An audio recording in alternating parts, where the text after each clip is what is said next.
Okay, guys, so we are going to talk. Let me move this around. We're going to talk a little bit about clean technique, how to properly clean, how to properly sanitize your hands, how to properly remove, and how to put on and remove gloves. So all of those things, and why it's important for community to be involved in times like this where we have the coronavirus, which is contagious, which is why they're closing public spaces. I did make a post earlier about, why did they close the schools? Is it really important? It is, but here's the thing. It's like we all kind of have to do this together as a unit, right? So it can't just be 2 or 3 people. It has to be all of us joined in together working towards a common goal. So one of the things people have done is they done ran all the way down to the Walmart and bought a bottle of hand sanitizer, all the wipes, all the bleach, which is cool, but you need to know how to use them properly. Otherwise, it just sort of renders them ineffective, right? Okay, so what you're gonna do before you put on your gloves, right? Hey, Jeremy, before you put on your gloves, you gotta sanitize your hands, right? Sanitize them really good, front, back, in between, all of that, right?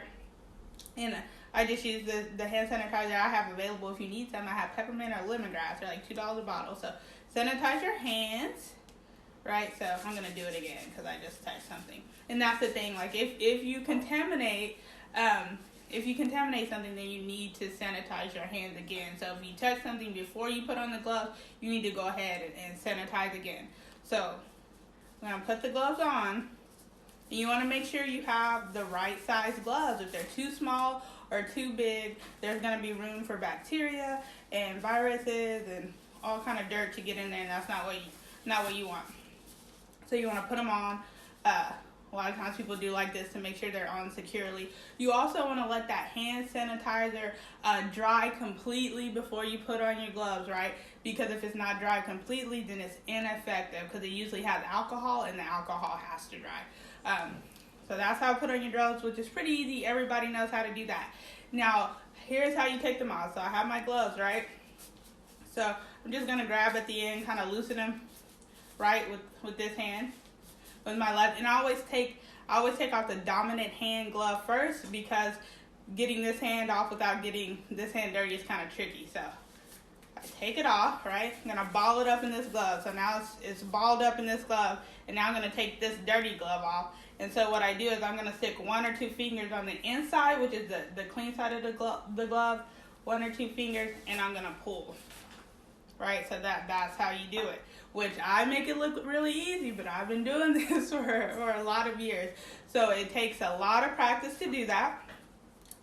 So once you're done, you have your dirty gloves off, you're going to go ahead and sanitize those hands again, right?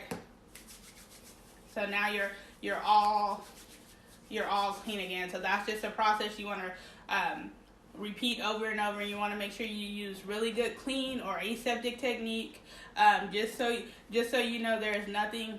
You're not going to do any like sterile technique because you are not in a sterile environment. You are in the normal environment, so it's going to be clean, also known as aseptic technique. Now, for your Lysol wipes that you have went down to the Walmart and bought all up, I'm going to demonstrate how you clean with those. So this is just a little dry erase board just to demonstrate. So what people tend to do, they just want to do all this. That's not going to work. So what you can do is you can go up, you can go down, up, down, right. You can do that, or you can go in concentric circles like this, right? So it's just an ever widening circle. You're not going over any space more than once, as you can see. And then you want to let this surface dry completely before you use it, right? So the drying is really essential. So don't just wipe it all crazy any kind of way, because then you're just cross-contaminating areas, and then don't let it dry and use it. So wipe it in a sort of controlled fashion, in a controlled pattern, let it dry, and then use it. And then if the surface is very visibly dirty, you're going to have to get some soap, and as my grandma said, hot water. You don't want to use cold water. You want to use soap and hot water, and really clean that surface to get all the dirt off if you can see visible dirt. And the same thing with your hands. If you can see your hands are visibly dirty, don't use a hand sanitizer. Go in there and get some soap and water. And as you go about your day and you're out and about, and you use hand sanitizer a lot, that's good because we want something to clean those hands. But when you get in, as soon as you get in the house, you need to go wash them with some soap and water. Hot water.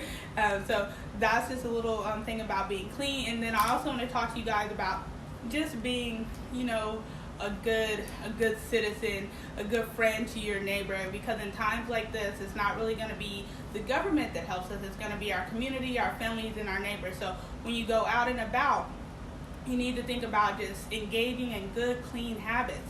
Like I've been to the stores and someone wanted something on the top shelf and they put their foot, which has a shoe on it that's walked through Lord knows what, right? They put it right down on that bottom shelf, and they lift themselves up, and then they grab what they want. So now they touched on all kind of stuff. Now they have whatever dirt, filth, viruses, germs was on the bottom of their foot is now on that bottom of the shelf where there are still products available that are getting touched that people are going to pick up and take home, and then they put their hands, which aren't clean, on another shelf, which then transfer more germs and dirt. So just make sure that when you're out and about, you're not touching things unnecessarily. If you do touch something and you probably made it dirty, or you dropped something in the grocery store, you need to let someone know. You need to pick that item and say, hey, I dropped this on the floor, can you clean it before it goes back? Or you need to say, hey, I put my foot on this. So just be very courteous to other people when you're out and about, and don't be touching things that you shouldn't be touching. Just touching them to be touching them.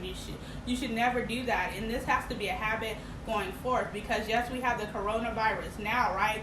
But at some point in time, this is going to happen again. You can't just wash your hands for a couple of weeks until this dies down. Use good clean technique for a couple of weeks until it dies down and think that's okay. It's not, because it may not be the coronavirus, but people will continue to get sick from viruses and germs. And so these have to be habits that we use and do every day. If you're sick, you don't need to be going around people, whether it's the flu, a cold, or the coronavirus, right? You should never go around people if you're sick. And if you have children that are sick, don't take them around to your grandma's house or that either. So use these habits, use these techniques throughout your life, and not just because it's the coronavirus. These are things we should be doing each and every day. Right, and if you're not sure, you can always ask me or another nurse, how do I put on gloves? How do I sanitize correctly? And we'll tell you. Google, it's kind of iffy. Sometimes they have some good stuff on Google and YouTube. But definitely you want to use these habits and to think of your brother and your sisters and your neighbors when you're out and about, so that you don't transfer germs, and so that these viruses don't spread. Okay, and if you have any questions, just sort of drop them in the comments. And if you're just now getting here, when I get done with the video, who's that? Hey, Sarita. You can go back to the first of the video and watch how to properly sanitize the surface, how to properly sanitize your hands, and how to properly put on and remove gloves. Because I know a lot of people went out and bought these products, but if you don't use them correctly, it's not going to do you any good. You're still going to transfer germs and spread viruses. So I hope that was really helpful. I'll have some more videos later on today about how to kind of maneuver through this. And then, like I said, if you have any questions, just let me know. All right, thanks, guys.